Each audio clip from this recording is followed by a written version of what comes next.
Or shall we get into a proactive mood to do something more positive?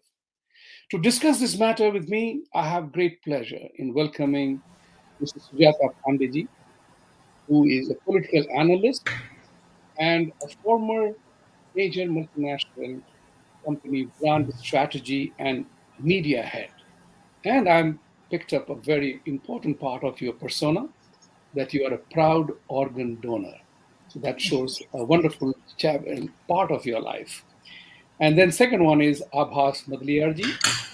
Maldahiyarji, and who is an author, columnist, and a self-declared ex-Marxist who has written a book, Modi Again, which is going to come shortly. And it is incidentally, for full disclosure purposes, happens to be all three of us are Biharis. So it is virtually a Bihari Baitak. So let's kind of share with the entire story with the world. Where do we go from here? Many people say we don't have to dismantle anybody.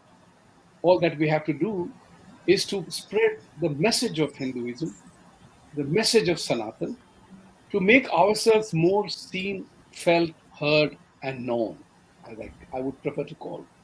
So, Sujata ji, I want to begin with you, not necessarily because it's ladies first, but I want to begin with you because you have been on the political side as well as the corporate side.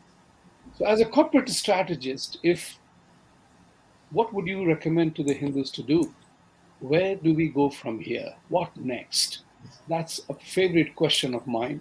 Wherever we are, where do we go from here? What next? Um, Thank you so much for inviting me on this show. It's a pleasure talking, and it's one of my favorite topics. And why I'll tell you why is because my generation and the generation which is younger than me are all asking this question: where do we go from here? Not just about this particular conference. So I'd like to go, if you allow me, go back a little, because before questioning, before asking ourselves what do we go from this point, I think we should ask, where have we come from, where are our roots, and what are we actually aiming to do. So I'll start with the first thing, that Hindutva or Sanatan Dharam cannot be dismantled, because it's been existing from centuries, and that's a fact. That's a proven fact. That's no longer a mythology, as to some of the scholars would like to say. It's been existing before any of these isms came into existence at all. They had absolutely no sign and proof of their existence when we existed, and this has been now proven. Another thing is that it it just not existed, it also evolved. It's like water, it took shape, it took size, but with the same DNA of those saptarishis, which spoke of inclusiveness, which spoke of Vasudev Kutumbakam. So that is very, very, and why I wanted to talk about is because today we youngsters are all confused about what is our religion, what do we do, where do we go and study. If someone is questioning our ideology, someone is questioning our ethos, someone is questioning and dividing us basis on hard Hinduism, Hindutva versus soft Hindutva, where do we begin from? So I think we must go back to our roots and understand first who we are, and why years and centuries of conversion, subjugation, could not even dismantle Hindutva. They could not even dismantle Hindutva when they burned our temples. They could not dismantle Hindutva when they converted. When they could not even dismantle Hindutva for when they made us slaves. Because Hindutva, like in Ramayana, once Marich, Ravan has a conversation with Marich, and he says, how do I kill Rama? So Marit says, you cannot kill Rama, because Rama is not just a man, he's a concept. So Hindutva, for that matter, is a concept, and we must understand that. So when you say, where do you go back from there? So I would see it I would divide it. And like you said, somebody says, that इसके बारे में बात ही क्यों करनी है? Why do we have to talk about dismantling? Why do we not talk about that we all what we already have? Let's start talking about it. I say both have to go together hand in hand, because it is a multi-level approach that we have to, because one, we have lost touch with our roots, and another, we have to be prepared for what's coming next, and it has to go together. So at a family level, we have to start knowing that what family meant. How do we bring back Hindu culture, Hindu text, Hindu scriptures, Hindu rituals, Hindu stories, Hindu verses, the mantras, etc., back to the family, and not when the child is ready to go to the college, and he's going to the US, and then you say, oh, you please, if you are going to US, but please don't leave Hinduism, follow my rituals. No, when a child is just learning, started to learn, we have to start from there. In fact, we should start from when we two people come together, understand the concept of marriage, why two people have come together, all of that according to Sanatan Dharma. Then you have to come to the social level, where you have to understand that dismantling is not happening in these institutions, that they have been doing from last whatever, how many years, that this propaganda has been going on. Dismantling is, if at all it is happening, or if you, for the loss of a better word, it is happening in our villages, it is happening in our tribal areas, it is happening in the people who are feeling left out. So we have to first, stitch it together. We have to stop this discrimination in whichever shape, size, and color it is existing, in the name of caste, in the name of creed, in the name of religion, whatsoever, in our villages, in our houses, in our neighborhoods, in our country, there. And then you come to the economical part of it. I can say, teach, talk here that we should start going back to our roots. We should start Gurukul. We should start learning Vedas. We should know what are we capable of, and how scientific is our religion, and tell it to the young generation. But they will not believe it if we don't, first of all, make them understand with logic, because today's generation is a generation of questions. They will ask you questions. You can't tell them a story and say, believe it because my great grandfather told me this, or it has been written. So you have to give them a correlation between the science and the logic and the text and the and our scriptures, or whatever is propagated. So having said that, and also make it financially viable, because if they go back to the roots, what do they get back in return? Yes, it's easier said than done. Oh, there's been a lot of, for the sake of dharma, we should go back to our roots. We should start learning Vedas. We should start following our Sanatan Dharma's ethos. But will that give them a ticket to Oxford? Will that give them a ticket to Harvard, or similar institution here in India, if at all we develop something on the lines of Nalandas and all, which we once had. So we have to make it economically and financially and job wise viable as well, you know and So then you have said. Sorry, you are going ahead. Please sorry go ahead. sorry Please complete your so thought. Yes. and then of course we have to start questioning the elephant in the room. Are we as a nation truly a secular nation? Do we really need it? Is it relevant in our context as a Sanatani Rashtra, as a majority, which one who already believes in Vasudev Kutumbakam and Sarve Sukhina Bhavantu, Sarve Bhayantu Niramaya? Do we really need it, or is it a copy paste? It is time to call out this copy paste word called secularism, which essentially meant separation of church and the government, which doesn't even apply to us.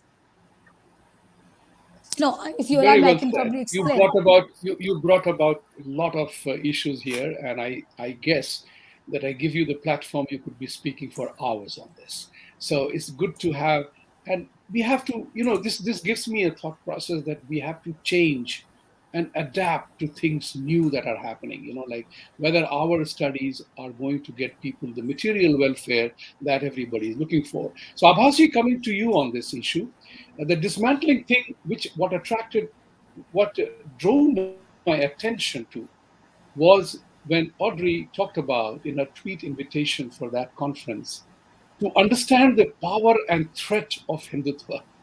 So I know it made me chuckle, it made me laugh, and it got me angry. What power or what threat are we talking about, right? Do we actually pose a threat to anyone? What kind of a power structure do we have, whether from India or here, that just because we have many Indians who are CEOs of the company, and because 1.3 billion people in a committee of nations where there are 150 Christian countries and 50 plus Muslim countries, how does one Hindu country become a threat to the global peace? So as the saying goes, a fool is one who doesn't learn even from his own experience. So what have we learned from this? And I believe we are not fools. We are much wiser than that. Where do we go from here is the same question. Where do we go from here now? Abashi. So, yeah, Audrey tweeted about the threat, how Hindutva is a threat, and a lot of people on the day one started about talking about the Hindutva, and gradually it all boiled down to that other term, that is Hindu plus ism, Hinduism. And at the day one, when it was cited, and there were a lot of opinions brewing around that perhaps, okay, let's be quiet because it's attack to the Hindutva, which is the Hindu nationalism, and it has nothing to do with the Hindu plus ism. And why people have not got so inflated when the attack was directly on the Hinduism.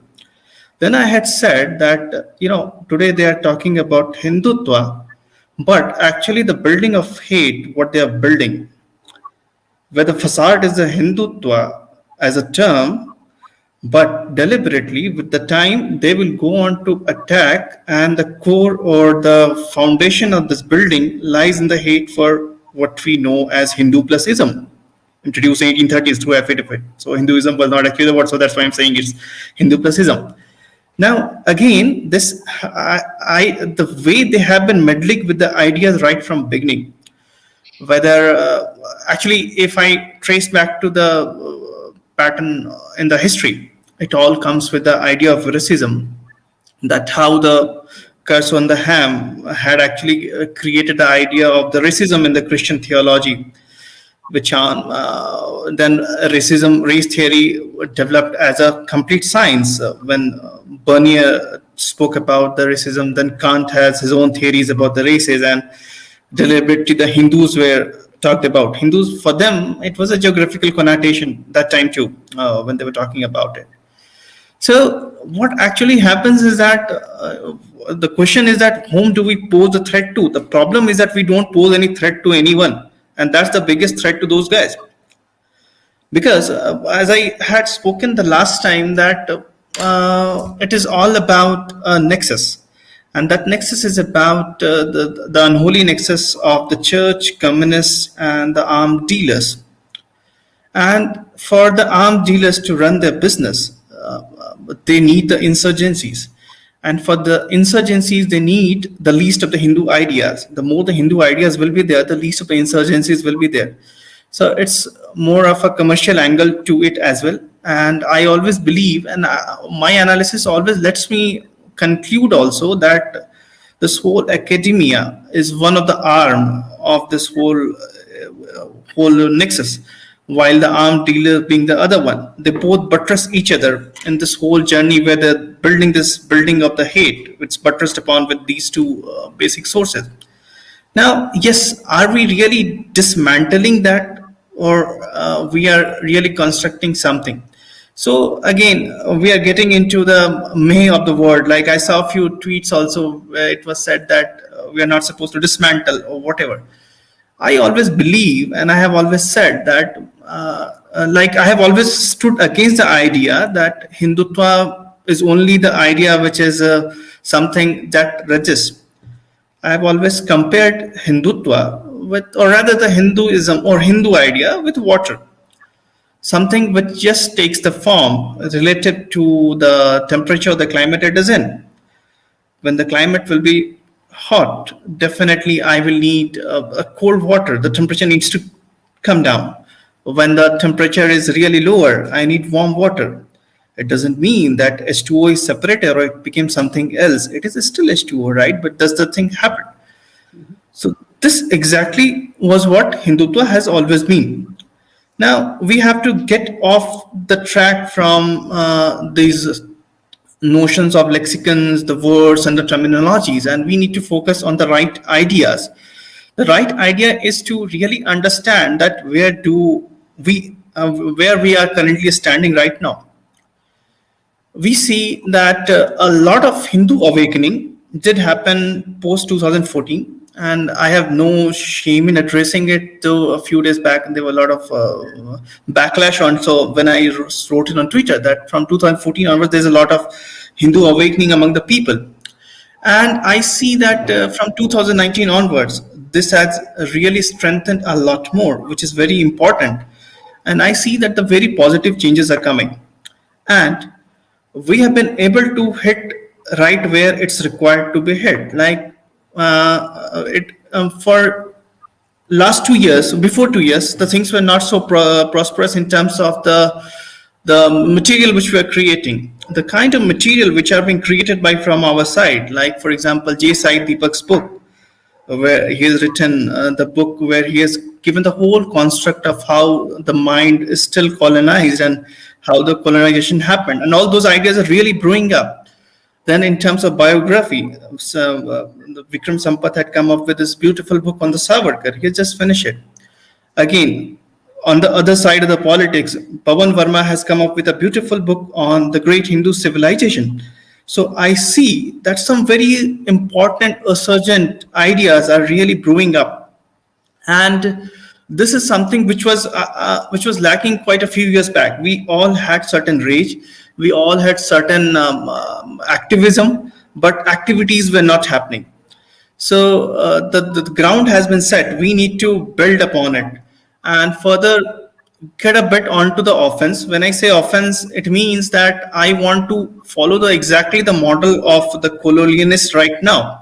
Like I have started looking also into the idea of how Islam started, and I have been questioning that there was no Makkah and there was. So my idea is something very different. I have begun to look into the ideas of Christianity as well, and I have been challenging the idea of whether Jesus existed or not. I'm challenging every, like, what happens is that if someone asks you that what is I'm taking this from the works of Dr. C.K. Raju. If someone asks you that what is your date of birth, you say particular year. So what is that year? That year is nothing. Say I am born in 1988. So 1988 means 1988 from AD. That is Anno Domini, the year of the Lord. So we are still so much colonized. We are loudly stating that yes, it's the era of the Christianity, and there are a lot more things. So we need to really do some very serious working on the decolonizing project, and it should not happen with the rages, but it needs a lot of literary works and a lot of academic works and a lot of research-based constructs which needs to pour in. Yeah. Thank you very much. And that brings me to the subject matter which you both of you have brought out very clearly, that we need to change, we need to adapt. And one of my favorite quotes of Eric Hoffer is that in the times of change, in times of transformation, the learned are equipped with the knowledge that is no longer relevant, but the one who adapts, he survives. So he contests the theory of survival of the fittest to the theory of a proposition that it is the one who adjusts fastest is the one who actually survives. Coming back to the same thing, I was talking about the how to propagate and how to establish ourselves. What I find is, basic question that comes to my mind is, why do people fear us, hate us? Why there is so much of phobia, which has converted itself into a misia? Where do we fit in? If you want to change, and we give this actual example in our corporate work, that if you ever done painting of your house or your room, you have to ensure first to remove the old paint, to scrape the past, the old paint, before the new paint can be put in. Otherwise, the new paint will also peel away with the old one. So we have to do some scraping off of our own way, the way we are. We need to scrape away some of the old fissures that exist on our body politic.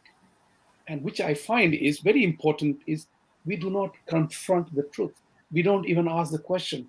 Abhasji was talking about it. So Sujata ji, what I find is that our Vedic principles are very scientific, are remarkably scientific, which comes into direct conflict with the fear and ignorant driven organized religion that exists, right? But they are very organized. They are organized for a purpose. We are not organized because we believe this is the world that it is. So here is a very important pointer which came to my mind: the climate change. People ridicule us when we say Dharti Mata, right? But climate change is all about saving the planet, isn't it? And I tell my American friends and others that if you want to have authentic peace in the world, all that you have to do is to adapt Sanatani and Hindu philosophies, even if you don't want to convert. And that is respect and acceptance. Accept the fact that Dharti is a Mata. Why we call Dharti Mata? Because it's mother's resources who we use. It is mother gives us the resources without even asking a question. Her love for us, for all her progenies, is absolutely unfettered. How do we take that message forward? What organized effort we need to do, even if not necessarily institution building? Where must we change internally to do that externally?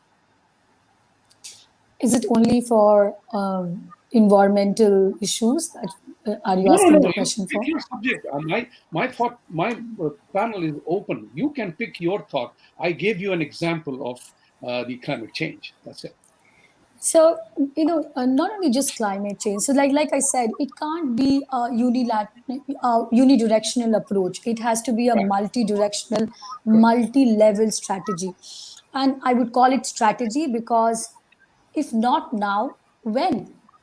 The kind of My things that we favorite see. phrase. If Yes, not now, when is my favorite when phrase. because we have in 60 years, if you say, sorry, 60, 70 years, 75 years of independence, you see we have been completely, we've forgotten Sanskrit. Where is Sanskrit today?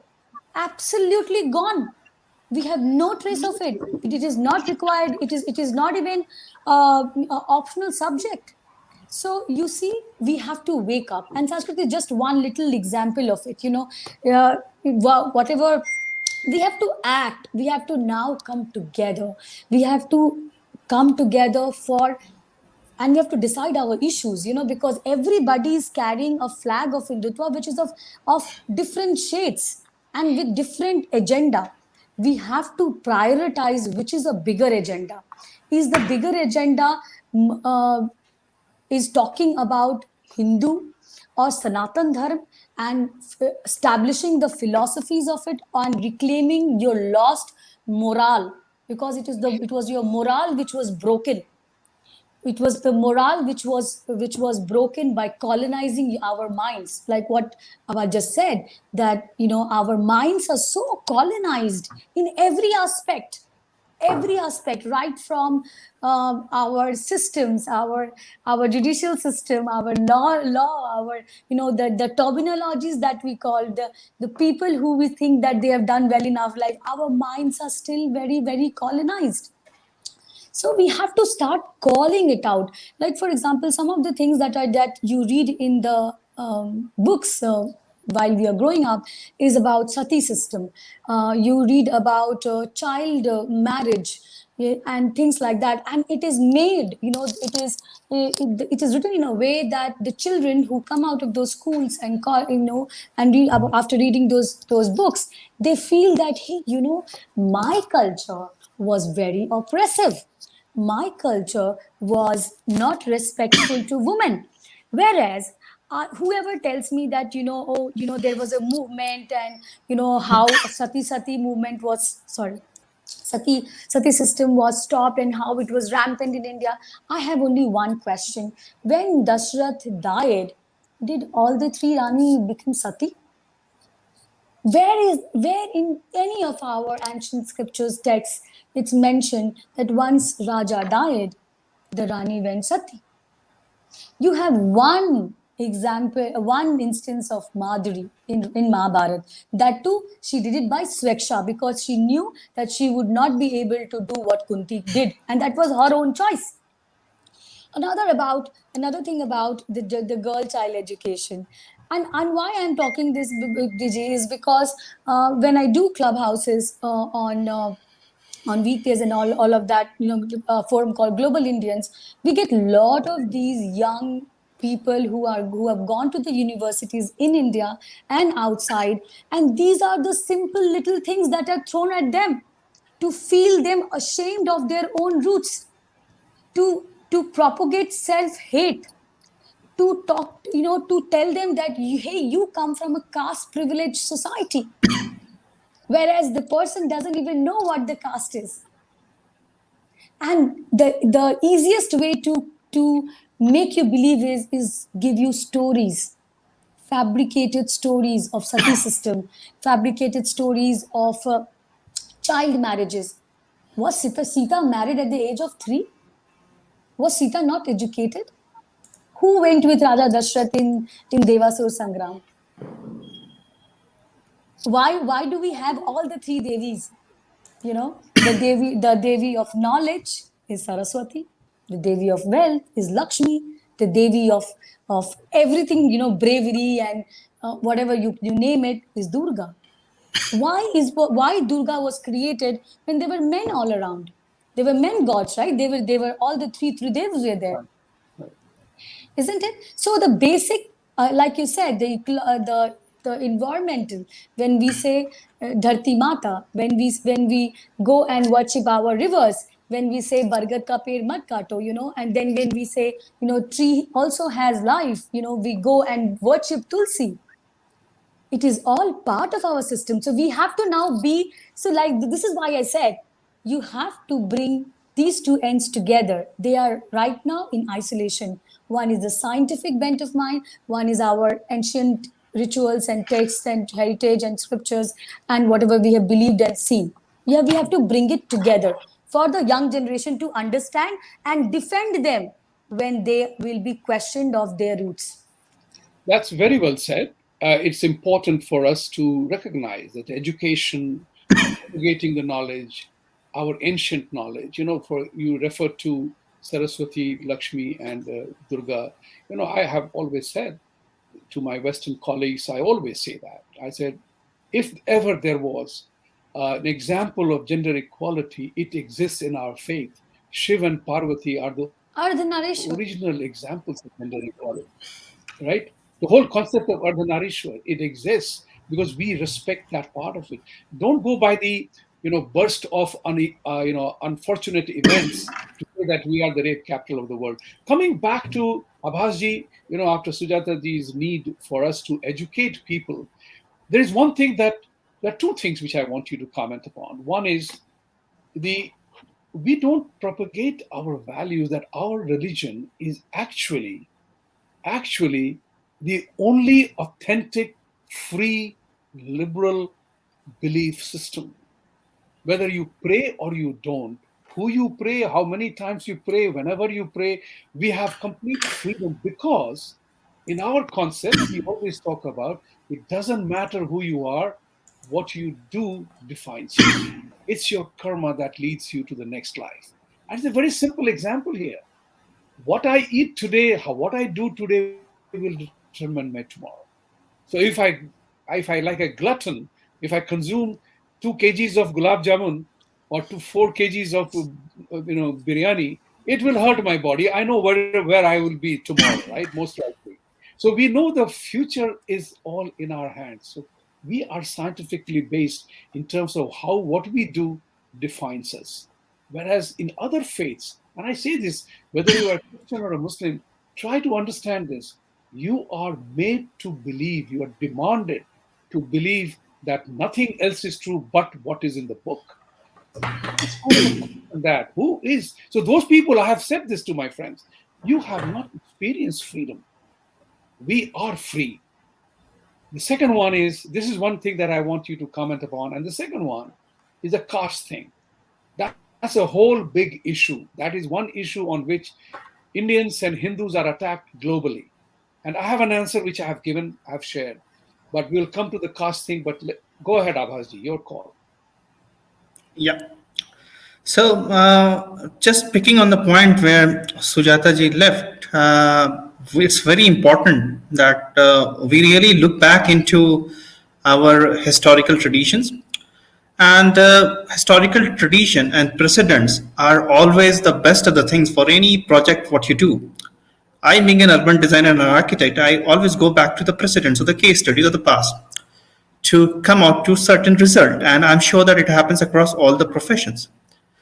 So when we look back at our history, and there is always a conflict of ideas where in the past most of the Indologists have made a claim that the Hinduism, and especially when you read about the ideas in the period of the Sati, when the British were really suddenly the number which came up in the Bengal, which was 200x times than what was in the earlier times, the number suddenly went to the thousands, which were very minimal. Like you find a case into the 12th century, then you find in the 16th century, 17th century. It's very, and again, it can be debated what was the case, what was the reason, but the numbers were not so ginormous as it was.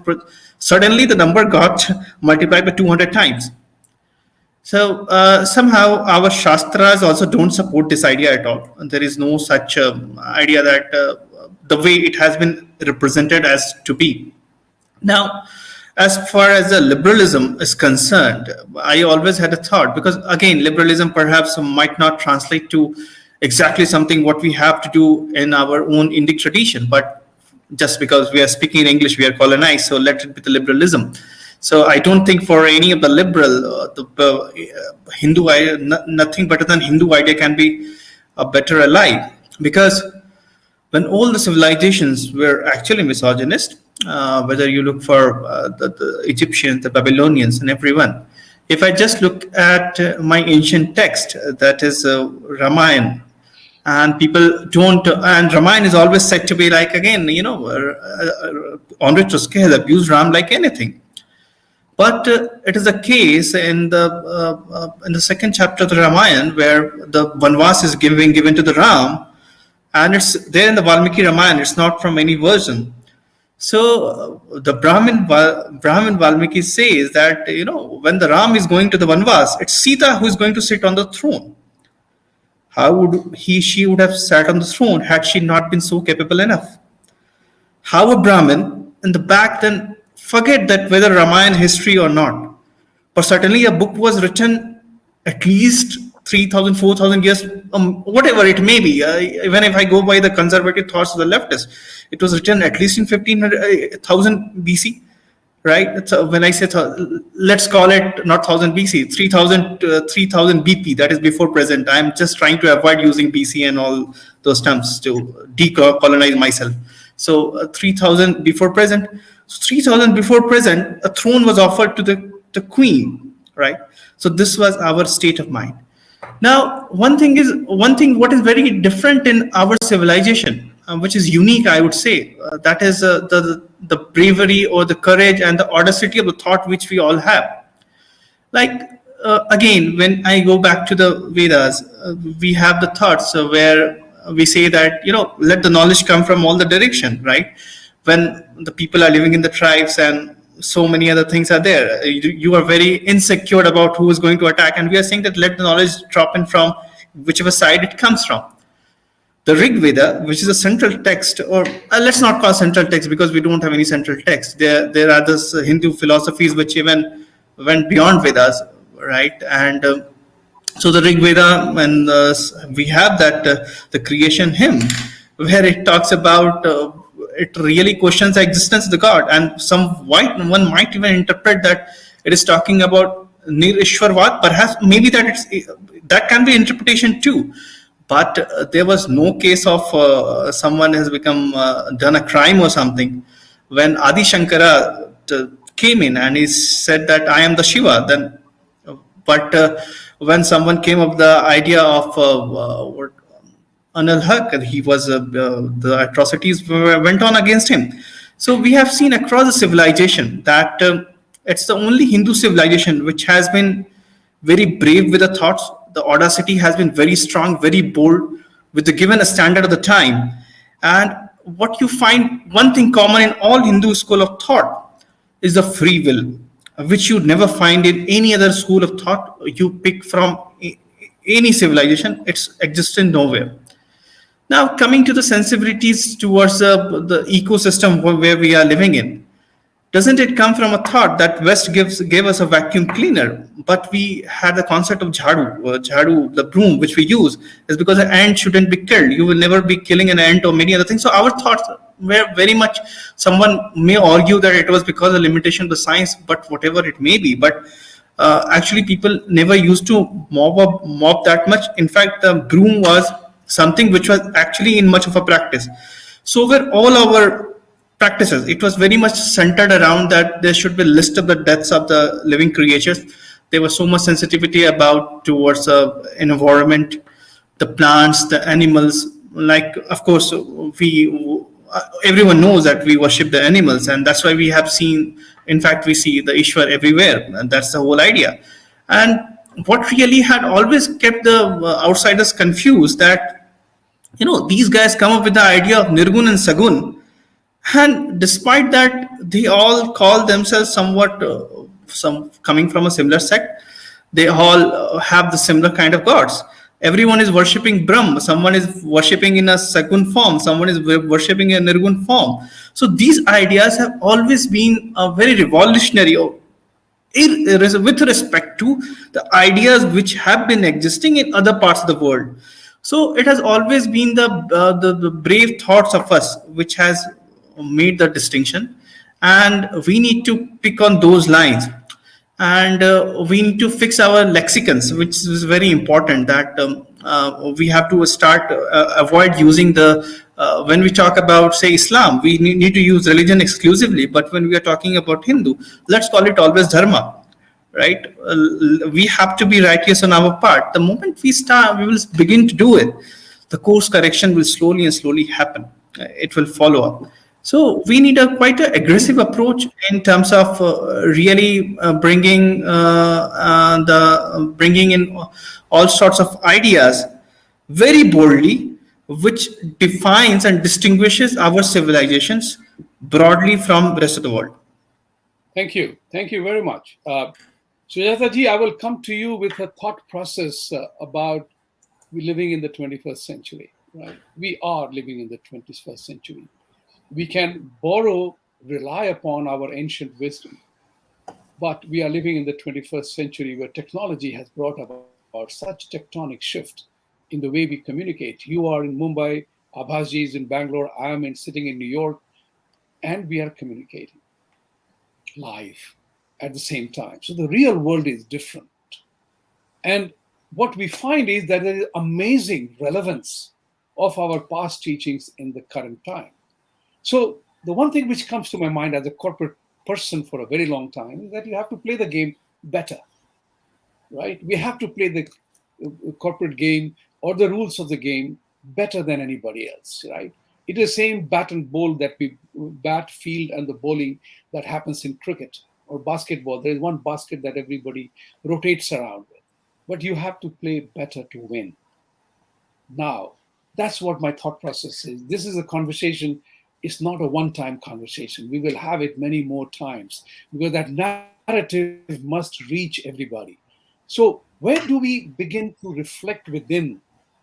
Where do we need to get better to play the game better? Okay, I'll try and combine what you asked, Abhar, also about the caste system. So I think we should begin from there as well. First of all, we must know, tell, propagate, and however you want to communicate, please communicate this. The word caste itself doesn't belong to us. It comes from a Portuguese word called casta. Also, we didn't have a concept of caste system, which as what is being blamed on us, as we are the caste privilege, caste oppressor, etc., etc., etc.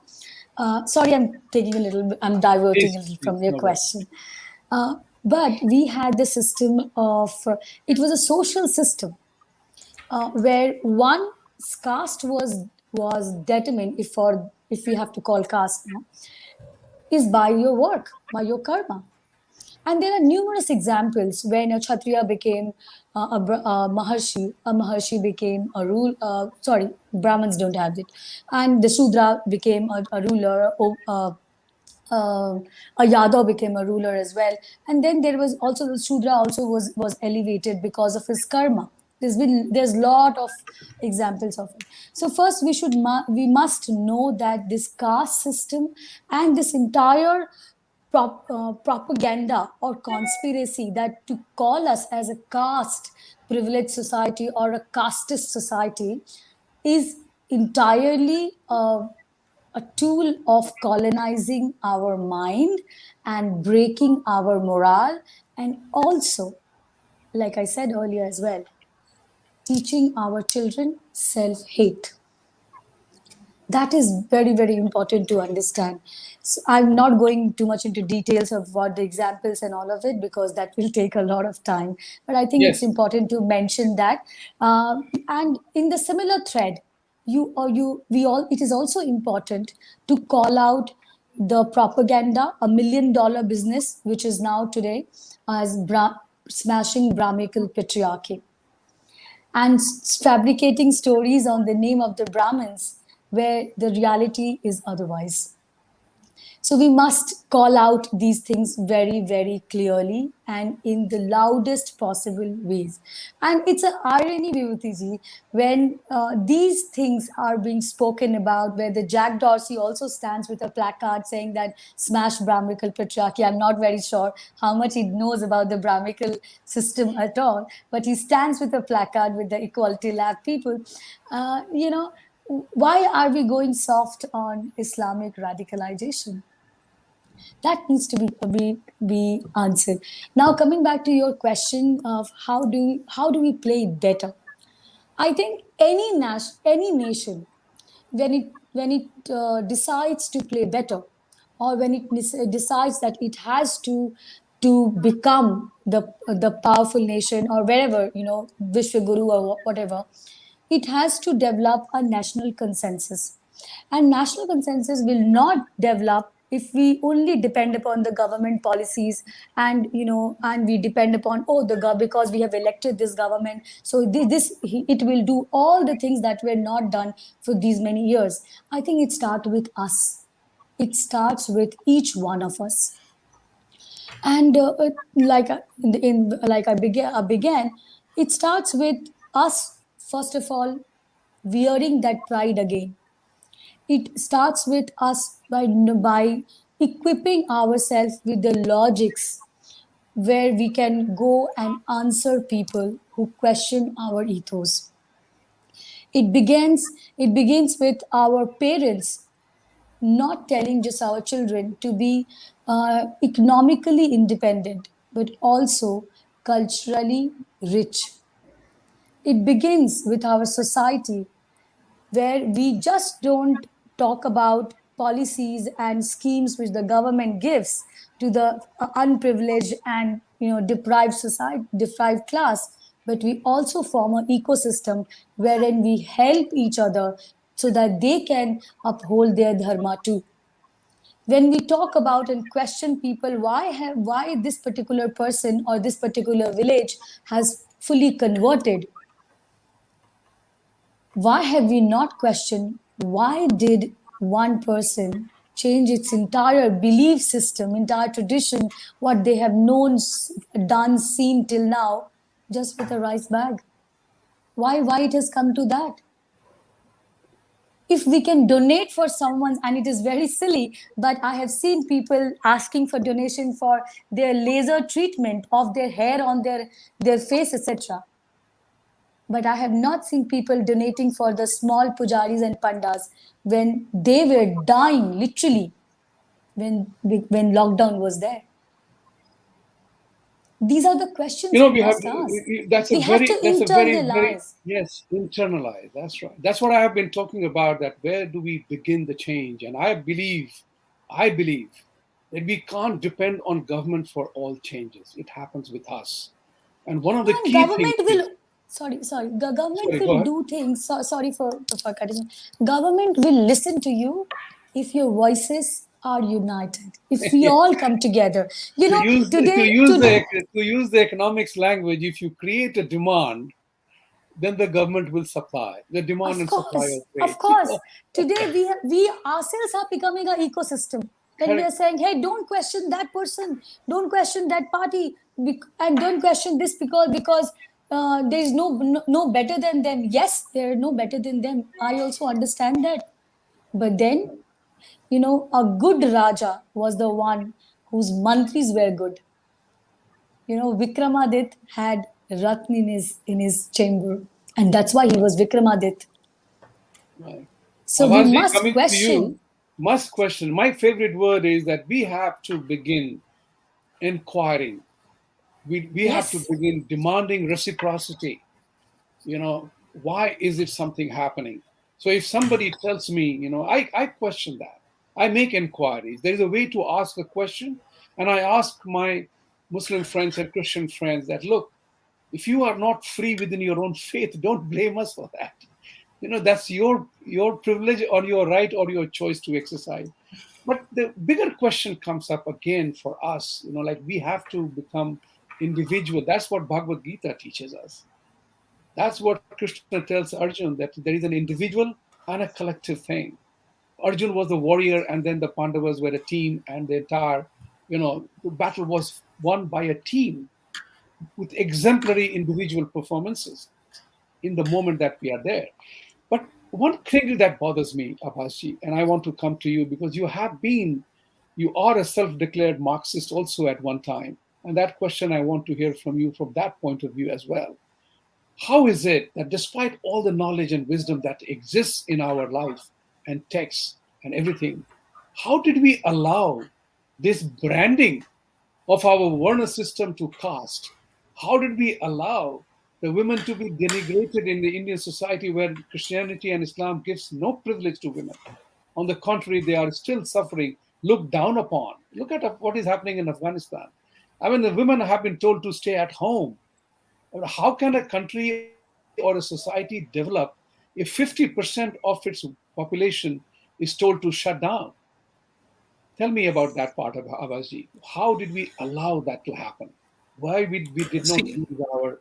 Why do we blame that उन्होंने मेरे साथ ऐसा किया?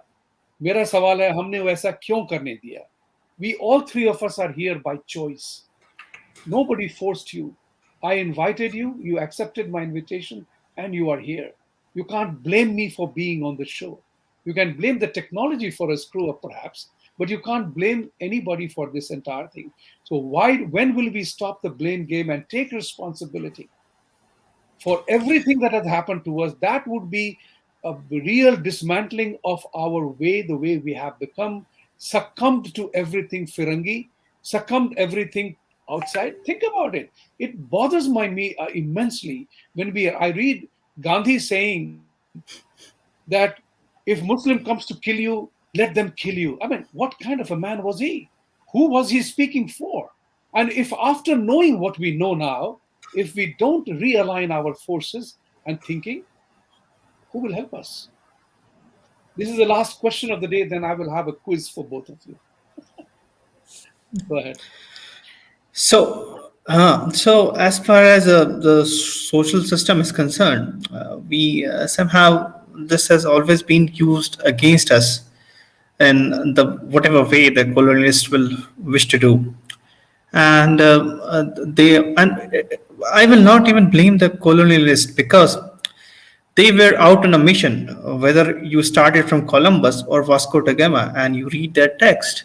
It has always been about the notion to convert more and more people. And of course, and every world was society divided into the society. When I say that, I did hear an argument that it was only the caste system which saved the Indians to not become completely converted, and the names were put like the Egypt, the names were put like the Persians. There were multiple names which were put, And then, but the irony is that people are not aware that even Egypt was divided into the system of the caste and society. The societal differences were there too. Same was with the Persia. How did they convert so easily? If it was in play there too, but it didn't register. So it's a very falsified claim that it was caste which was saving the conversions to from the conversions to happen. Now, how actually British destroyed the whole system? There are two aspects.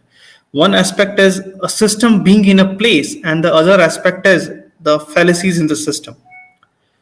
So any system can become a devil if the fallacies start coming into it.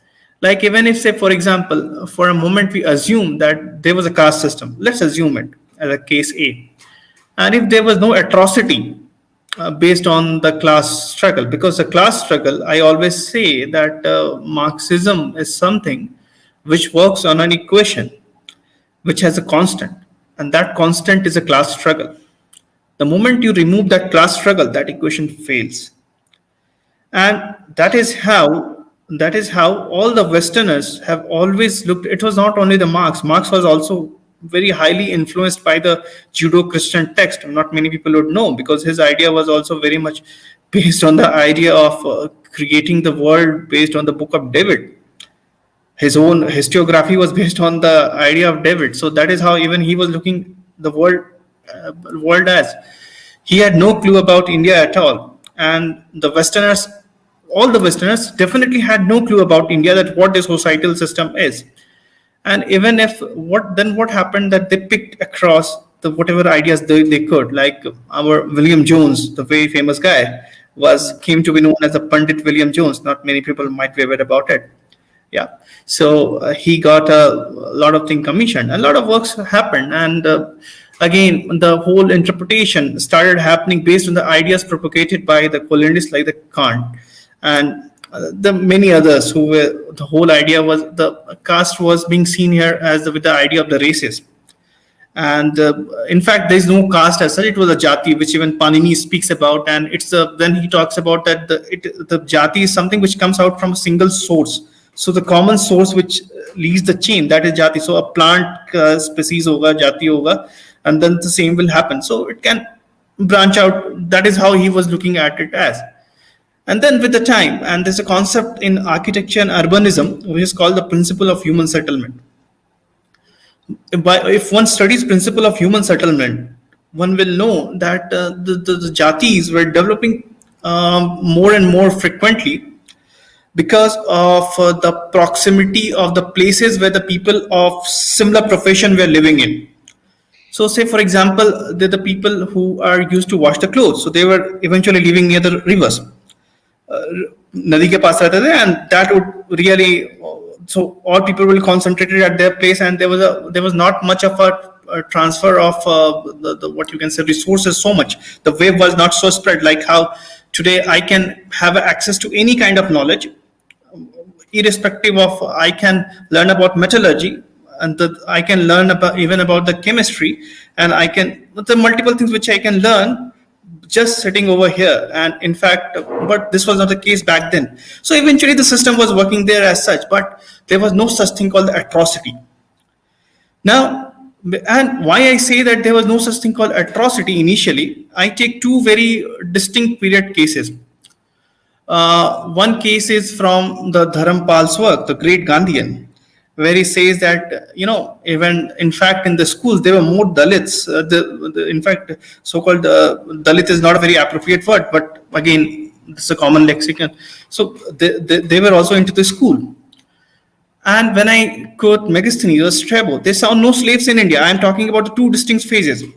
One is before the great Christ was born, and one phase very close to us. So a span of around 2000 years.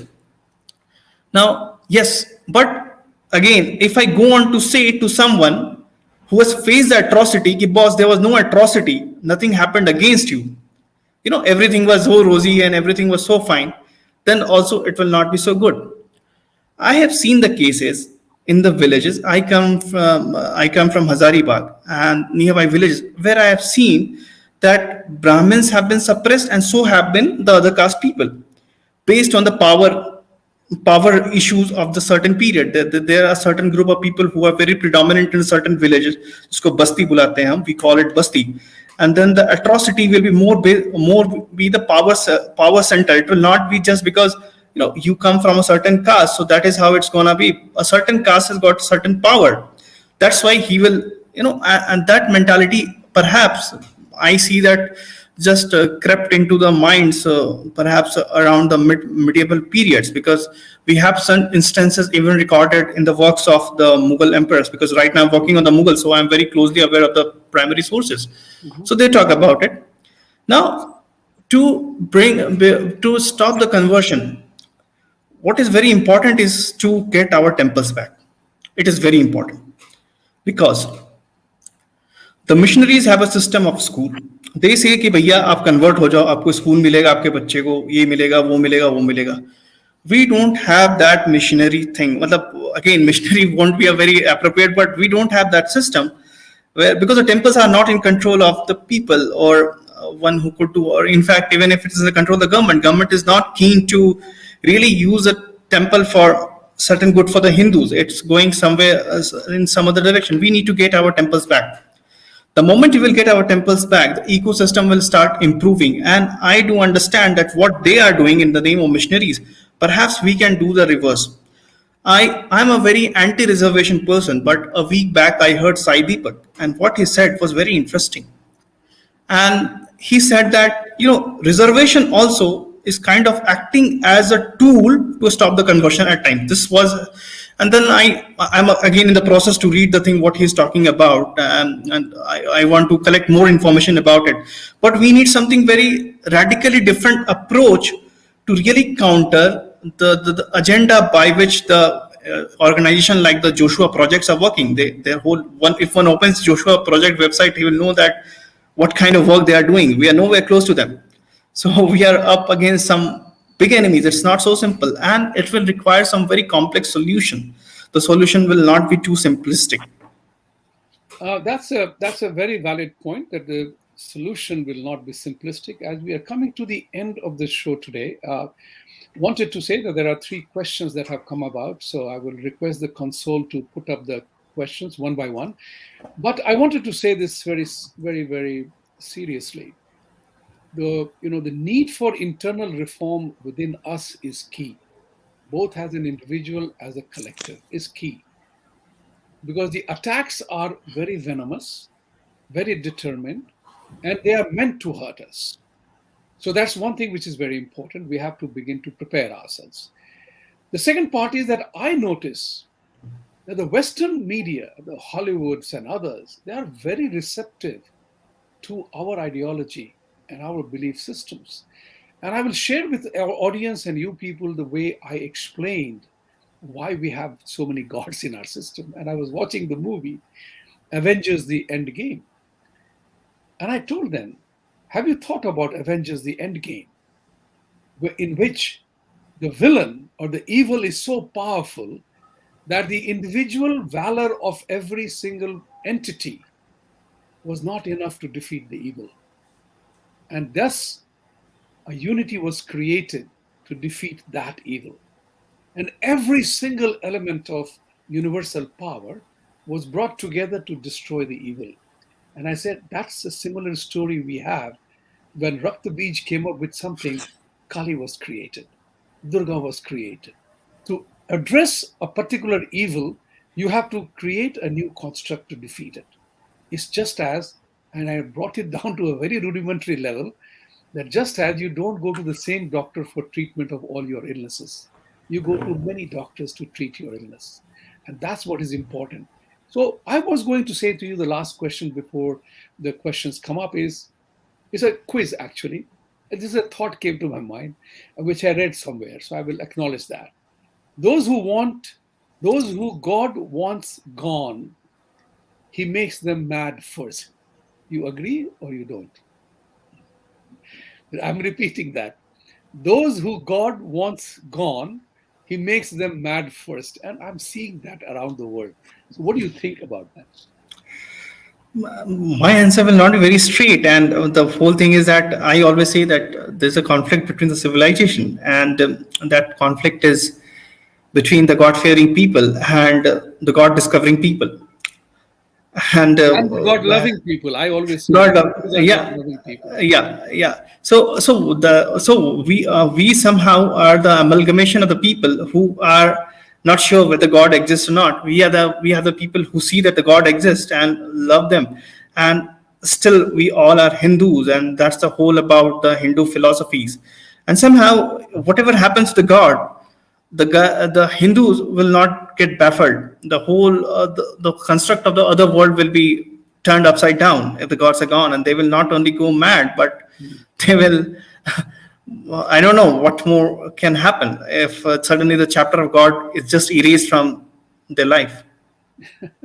Sujata ji, you now. This same question. Yeah. So I would like to look at into what Gita says, and also try to equate it with today's, so like you said, ours is a religion, ours is a, I wouldn't even call it a religion, it's a way of life. It's a lot of things together. It's a melting pot. It's a religion, it's a ritual, it's not a ritual, if you believe it, you don't believe it. So I see our God and their God. The two major differences. One is a God which is jealous. Their God, I am the one who is Alpha and Omega. Allahu Akbar, not inclusive. When God says Soham, that means you are the Brahm, and I am in you. It is inclusive. It is in you. I also say Vasundhara Kutumbakam. That means everybody is there. And then the God also says, in Gita, Bhagavan says that if you believe me, believe in the way that comes naturally to you. But even if you don't believe me, even if you don't worship me at all in your whole life, I will not question you because you are born from me and you're part of me. And what you're doing is because of your karma, of your past life, etc., etc. So it's a very complex mix of things, and that is why perhaps our gods don't make us mad. They don't even they don't even question you. They give you choices. They tell you this is the path you should follow, and this is where you'll reach. You can also follow this path, or you can discover new path, but at the end you will reach to only one place. Thank you. So Thank you. sorry, this No, go ahead. Finish your sentence, no, please. that's it. I mean, I'm just Now we have come to the end of the program as we have stepped beyond an hour, and we have about a couple of questions, which I think about 6 of them. So before we go to the questions, request to all the viewers, like, subscribe, and support Jaipur Dialogues and Jaipur Dialogue USA. Those of you who are signing up with Jaipur Dialogue India, please do click on Jaipur Dialogue USA as well and support us, because we are here on your behalf to show you and make an honest attempt to create a narrative that encourages you to be who you want to be, what you want seen. Because yes, it is very difficult to change things, because change happens within us. And change is a process where a commitment needs to be made. So I always say this, whether you are a vegan, vegetarian, or ahimsa ke param pujari, if your family is attacked, if you are attacked, you will have to rise and protect yourself and protect your family. For that purpose, you have to be in a state of readiness. You won't just get up to play cricket in the stadium. You have to practice at the nets. You have to do things. You have to practice, learn, relearn, and implement.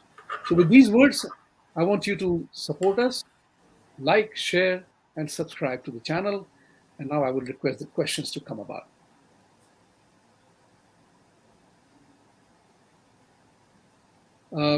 Very interesting questioner. His or her name is an Unreal Production. Thank you. Hindus are shy of using force. You read Gita, but still need convincing, like did Arjun. Thank you very much. You asked the question and you gave the answer. So if you want to comment on this, either one of you, go ahead. I think it is self-explanatory because everything in Sanatan Dharma is decided uh, according to Desh Kal Paristhiti. Nothing is absolute. Nothing is written in a book.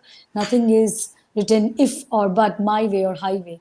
It's always seen with the context of the place, the context of situation, and the context that what a righteous man would do at that particular time.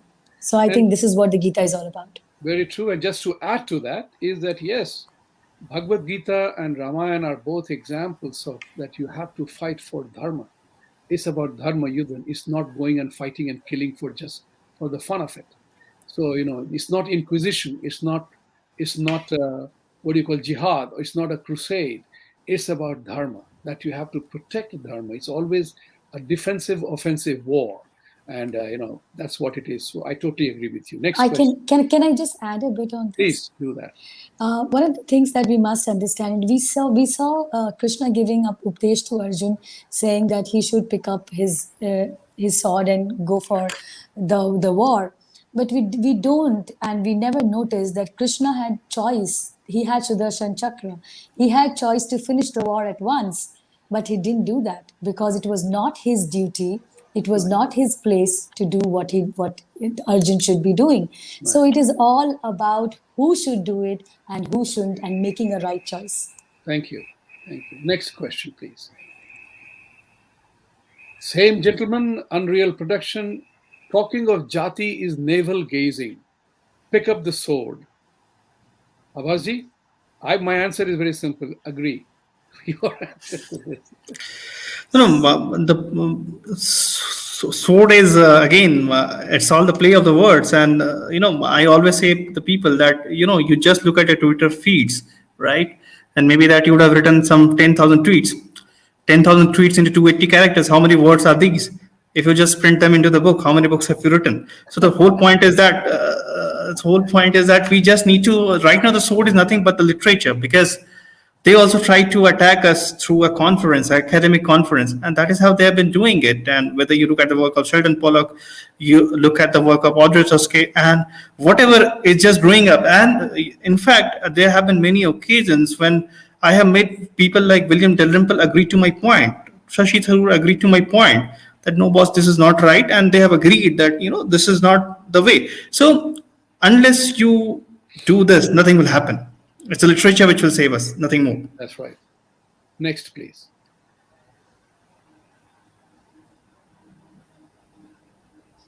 Achintyanath Saxena. Caste system was the most effective social security system of the ancient world based on socio-economic realities of those times. Like everything else, it decayed with time. Sujata ji. I would agree with the first part of it because, like I was mentioning, that there was system, social system. I won't say caste system. It was about based on varnas, and it was based upon the karma. And there was no then there was no struggle. Had it been the struggle, Ram wouldn't have eaten the bear of Sabri, or if there was any division between the untouchability and touchability, etc. Krishna wouldn't have gone to places, people like Dalits places and all that, and done things that didn't. All the ranis that he got were not belonging to the caste that he belonged to. So yes, but then yes, it did not decay with time. It got mixed up very, very, very, I would say systematically. It was done by Britishers to divide you, to divide us, and so that they can rule you better, so that they can strip you of your identity. And once they left, they made sure that only transfer of powers happened, and whatever they wanted to do or they were doing continued being done through your education system, through your intelligentsia, through your intellectuals, and through the economic status, the how India was stripped of its the entire prosperity, and it was reduced to a poverty stricken land. They made sure this stayed, and it continues till now, isn't it? Because when our children read, we have read that how caste system was prevalent, how Brahmins were the original oppressors, how Dalits were not given rights, and it was only because of caste system that the entire problem of the world was created, even to the religions that were remotely connected with Hinduism. Because if you go to other societies as well, the Britishers have done the same thing in Africa. If you go to other societies, the Christians also have social systems. The one who could become, I mean, no, it's not like anybody can become a pope. There are it is fixed who can become pope and who cannot, who can be given as the upadhi of saint. Sainthood can be given to this person and not to this person. There is a concept of racism in the royal family of England, isn't it? The blue bloods and the non royal people. So what we are seeing through Harry They're and known as Meghan. So commoners. They're known as yes, commoners, right? communists. So we don't question that. It's a, I would say, every society, for the better means of to for it to exist and function in an efficient way, it had made certain rules. And over the period of time, it was told to us that these were the ones that were propagated in our culture, in our religion, which was not the truth. If I Thank just you. Next may add to question. it, I'll just add a bit to it. Please. So, first of all, right now and the given time, we really need to get over with this idea of this futile debate of whether it was based on birth or not. This is not going to make any sense. No one can tell you whatever was the truth or not. So, most of the time, I see people wasting a lot of energy just to decide that whether it's by birth or not. So, whatever it may be, it is not going to bring any effect because you are trying to look everything with a perspective of a birth, of what you are seeing the birth and death to be. But there were multiple dimensions at the time. With what respect to the time has been spoken about, whether that time was the time of the Brahma, when the Krishna is speaking about it, or what that time was, because people do come up with the argument also that this karma is of the past birth. So whatever it may be, certainly currently it's not going to play any role. So we need to just refrain from getting into it. And as far as the decay of it is concerned, even if it was a good system or great system, whatsoever it may be, Good case. right? So it's important to know that the hate for the Brahmins came from the Protestant movement because the Protestant protested the priest, right? And the temples were declared that the place of the corruption. So our mandir also became the place of corruption when they came here. And the priest, who was a priest for them? Of course, pujari doesn't mean priest, but again, the limitations of the word. So the priest, the Brahmin, became the oppressor by default, and that's how the narrative was peddled. So if one start looking into the idea of racism into the Christianity, they will find the genesis of this idea of the atrocity literature, which was actually built at 100 years before, when it came into being from the 1970s, when Nurul Hasan came into the picture, when the whole project of R.C. Majumdar was scrapped, where he had written a beautiful book of 11 book series of this based on the civilization that was to be translated into multiple languages. And when Indira Gandhi lost the election, Communist Party gave the Indira Gandhi didn't win the election with a large majority. Communist Party gave the support, and HRD was keen for the communists, and they scrapped that idea, and the atrocity literature was embedded. So more than the British, from 1970s, the Mahol became even more horrendous. Thank you for that wonderful elaboration. Next question, Ajintyanath Saxena. Many Hindu temples under government control are state temples built by kings, which transferred to new government after 1947. This proves India is Hindu nation. I think we can keep the answer short given the time frame part of it. Who wants to go for this? Okay. Abhaji, aap boliye. You want to say? No, please go ahead. Short answer, because we are running out of time now. Yes. The ethos of the whatever you call it, a Hindu nation or not, it's not going to make a much of a change unless really Hindus really start making the difference. The differences which you spoke about a few moments back, those things need to come across, and of course the temples need to be freed from the clutches of the government. That's the one essential thing. That's all. Sujata ji, you wanted to add something to this?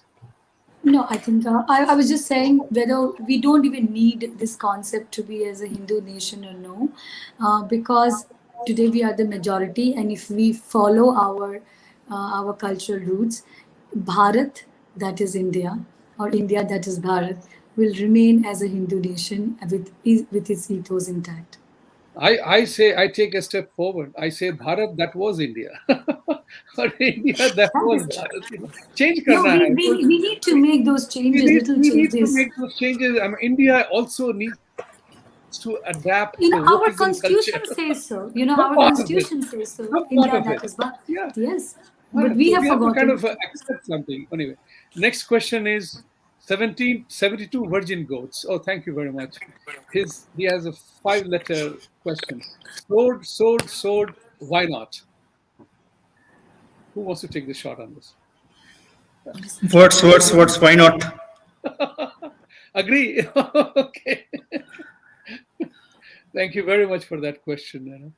Ajintinath Saxena again, giving bribe of reservations, free education, and SC/ST Act to keep people in Hindu fold is a sure recipe for socio-economic disaster. Sujata ji, you want to take a shot at that? It takes me back to the beginning of the question when I said we must question whether we are a secular country or we are a pseudo secular, because when the reservations are given on the basis of the religion and on the basis of caste, how can we claim that we are secular? So that is one point that we must. I mean, whether it is a recipe for disaster, I don't know, because the data says otherwise. The 40% of the OBCs, and there's a lot. I mean, this is also a reality that today we need to recognize two things. Probably not based on the caste system, but probably based on the economic status.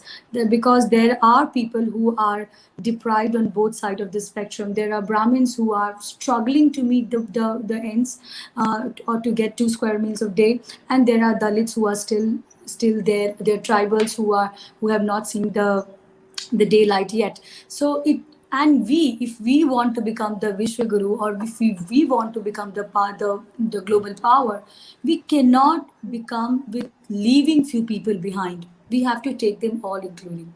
But then we are living in a world where everything is so tangled, where politics has taken over, socio-economic structures. Everything is so messed up, and it's become a kitchery that it's difficult to say that these things will be done away in times to come.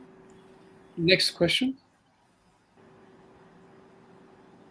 Ajintinath Saxena again. If Hindu temples are freed from government control, they should revert back to the Raj Parivars that built them, isn't it? I have only one thing to add to this. Is something I take off from your statement, Sujata ji, and either of you can answer. Is the fact that in Andhra, many states in India, the Maulvis are given a monthly stipend. Why won't Hindu priests be given a monthly stipend? It's a question, is an inquiry which is coming to my mind. Why are we discriminating against Hindus ourselves and not protecting the very teachers or priests, whereas we are doing so for other faiths? Any reason for that? Abbasji, you go first on this. Actually, in Karnataka, Yediyurappa had started this process of giving the good salary as stipend. And of course, this needs to be done because of various reasons. First is that you need to have a level playing ground for all. If you're talking about that no religion will be discriminated and what's so not. Second, that you are already taking away the control of our mandirs.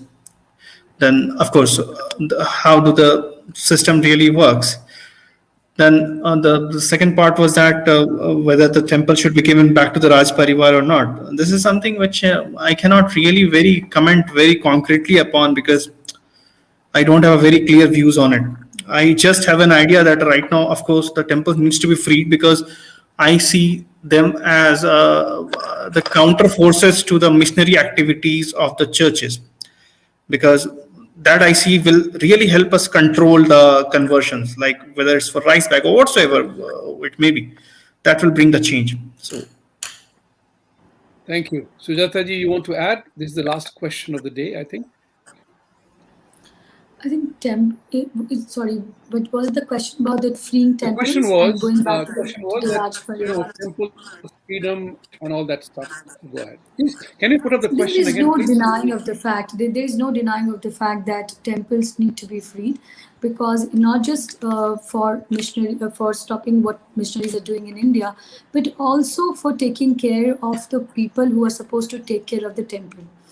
And but I have a little different view. I mean, I would not just depend upon the government for doing for freeing the temples and bringing back the resources to where it should be, to our religion and for its betterment. I would say we should, all the time has come now where we don't just expect the pujari to upkeep a temple and to keep the dharma alive in his premises, but also build an ecosystem which takes care of these people when there is a time when the time comes, like what we saw in the lockdowns. And I'm working on it. I'm working on building an ecosystem where we connect the smaller pujaris to the bigger temples, and and we create an ecosystem within where the powerful voices will be connected to the voices that do not reach anywhere, or people who there are no takers. So that ecosystem needs to be built by the society, because no matter how much a government would do, a society can only get strengthened when a society will realize that we as society, we as the people, we as the people that can be the upholder of dharma and who want to hold the flag of dharma upright, we have to step forward and we have to do our bit, and that charity begins at home. Thank you very much. Thank you all the viewers for joining today. And please like the videos, subscribe the channel, and support us. We are going to build the narrative, create the narrative. This is the beginning of a dialogue. And so, be ready. Send back your inquiries. We will talk about issues that are important, everything under the sun. Have a great weekend. Have a great week ahead. And see you next week. Abhasji and Sujata ji, many, many thanks. Thank you. I Pleasure. enjoyed this Bihari Baitak. I hope you did. And we will come back again. Jai Thank you. Shri Ram. Jai Shri Ram.